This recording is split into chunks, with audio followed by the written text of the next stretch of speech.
नमस्कार, मैं विकास से। आज के सेशन में हम देखेंगे कि डिसेबिलिटी पेंशन का कुछ खास रूल्स एंड रेगुलेशंस। जैसे कि आप जानते हैं कि कुछ ऐसी बीमारियां हैं जिसमें आपको डिसेबिलिटी पेंशन मिलता है और कुछ ऐसी बीमारियां हैं जिसमें नहीं मिलता है। जैसे कि मान लीजिए हाइपरटेंशन। हाइपरटेंशन एक ऐसी बीमारी है जो कि फौज का स्ट्रेस एंड स्ट्रेन की वजह से बहुतों का हो जाता है। पर ये देखा गया कि ज्यादातर लोग जो हाइपरटेंशन डिसेबिलिटी के साथ रिटायर हुए हैं जिनको पेंशन नहीं मिल रहा है। पर कुछ ऐसे भी केसेस आपने देखे होंगे या फिर सुने होंगे जिनको पेंशन मिलता है। ऐसे क्या है, कौन सा वो टर्म्स एंड कंडीशंस है जो सेटिस्फाई करने पर आपको हाइपरटेंशन है तब भी मिलेगा डिसेबिलिटी पेंशन, और कुछ ऐसे कौन सा टर्म्स एंड कंडीशन है जबकि आपका जो रीजन है, जो आपका डिसेबिलिटी है, वो आपको लगता है कि आपको डिसेबिलिटी पेंशन मिलना चाहिए पर आपको नहीं मिल रहा है। तो आज देख लेते हैं एक एक करके। सबसे पहले दोस्तों देखिए, डिसेबिलिटी पेंशन का जो कुछ सिंपल सा रूल्स है, जो सबसे कॉमन जो रूल्स है, जो प्राइम रूल्स है, वो है एक टर्म्स जो आप जान लीजिए। दो वर्ड है, एक है एग्रीवेटेड बाय मिलिट्री सर्विस और दूसरा है एट्रीब्यूटेबल बाय मिलिट्री सर्विस। अब ये कौन सा क्या बीमारी है, एट्रीब्यूटेबल एंड एग्रीवेटेड? देखिए, बहुत आसान से लैंग्वेज में इसको मैं बताना चाहता हूं आपको। एट्रीब्यूटेबल वो होता है कि आपका जो डिसेबिलिटी है वो फौज का सर्विस का वजह से हुआ है।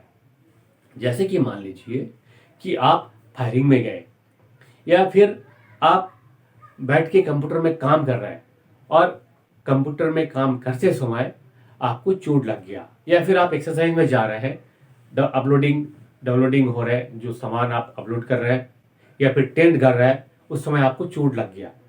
ठीक है, तो ये सब केसेस जो होगा एट्रीब्यूटेबल टू मिलिट्री सर्विस, यानी कि डायरेक्ट इसका एक लिंक है। फौज का जो सर्विस है, जो फौज का ड्यूटी है, उसके साथ एक डायरेक्ट लिंक है कहीं। दूसरा एग्रीवेटेड। एग्रीवेटेड क्या है, जहां पे कैजुअल लिंक है।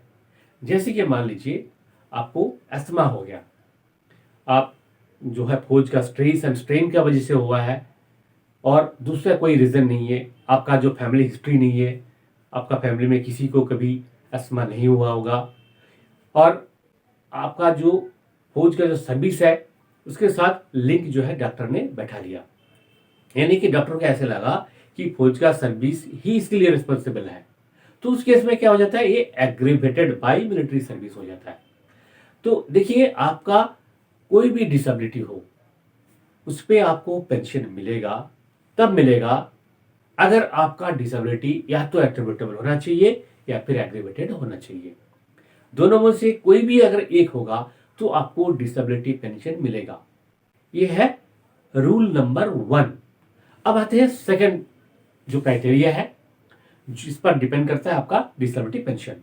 वो क्राइटेरिया क्या है? वो क्राइटेरिया ये है कि आपका जो डिसेबिलिटी का जो परसेंटेज है, वो परसेंटेज कुछ केसेस है, जैसे कि आप प्रीमेच्योर रिटायर जा रहे हैं तो उसमें 20% मिनिमम होना चाहिए। आप पूरा सर्विस करके जा रहे हैं, उस केस में भी 20% मिनिमम होना चाहिए। ध्यान रखिएगा, सबके लिए ये क्राइटेरिया एक जैसे नहीं है। अगर आप इनवैलिडेट आउट ऑफ सर्विस हो रहे हैं तो 1% भी आपका डिसेबिलिटी होगा तब भी आपको डिसेबिलिटी पेंशन मिलेगा। ठीक है, वहां पे 20% का जो मिनिमम कैपिंग है वो नहीं है। आपका 1% भी होगा तब भी वो ब्रॉडबैंड होकर के 50% हो जाता है। तो 1% इक्वल्स टू 50%, ये ब्रॉडबैंडिंग होता है।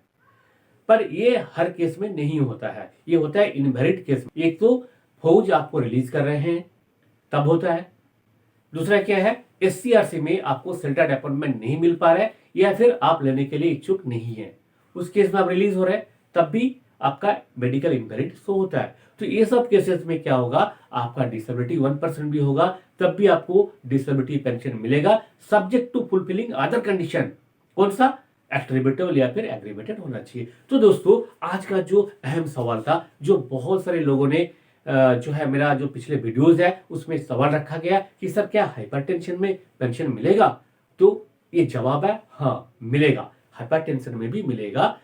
Subject to fulfilling the condition, ये दो कंडीशन जो है, इस कंडीशन दोनों अगर सेटिस्फाई करते हैं तो आपको मिलेगा। यानी कि आपका एफएमएस 15 में एट्रिब्यूटेबल या फिर एग्रीवेटेड होना चाहिए। दोनों में से कोई एक डॉक्टर ने अगर लिख दिया यस तो आपको मिलेगा। दूसरा क्या है, इन केस ऑफ इनवेरिडमेंट 1% होने से भी आपको डिसेबिलिटी, अगर 1% भी है तब भी आपको मिलेगा। और अदर देन इनवेरिडमेंट आपका 20% मिनिमम डिसेबिलिटी होना चाहिए। फिर भी अगर आपका कोई सवाल है इस पर तो आप जरूर मुझे मेल कीजिए exservicemanindiainfo@gmail.com। आज के लिए इतना ही। नमस्कार, जय हिंद, जय भारत।